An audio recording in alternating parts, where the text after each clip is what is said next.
Hello दोस्तों, नमस्ते प्रणाम। मैं सुनीता यादव आज अपने यूट्यूब चैनल पे आप सब लोग का स्वागत करती हूँ। और आज आप सब लोग के बीच में एक मैं नाच गीत लेकर आई हूँ। तो आपको कैसा लगे कमेंट बॉक्स में जरूर करना, लाइक सब्सक्राइब शेयर जरूर करना और अपने प्यारा आशीर्वाद जरूर देना। आप लोगों को कैसा लगा मेरा नाच गीत। का गवा बोल दिया अब के हमारे आई है, का गवा बोल दिया के हमारे आई है, सब केहू आई है, ससुर जिनी आई है, सब केहू आई है, ससुर जिनी आई है, के हमारे नैहर में घुघुटा निकली है, के हमारे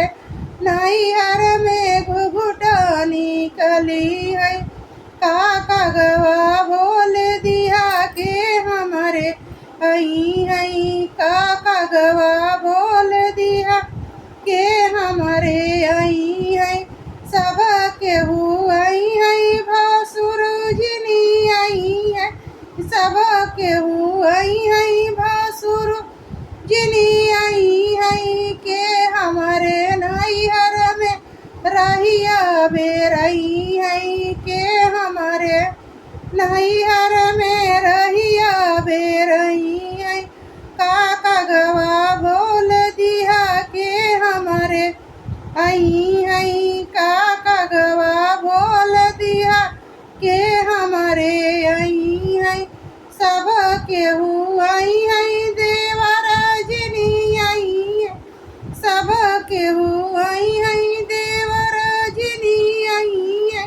के हमारे नैहर में नैना लड़ई है, के हमारे नैहर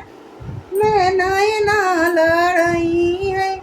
का गवा बोल दिया के हमारे आई है, का गवा बोल दिया के हमारे आई है,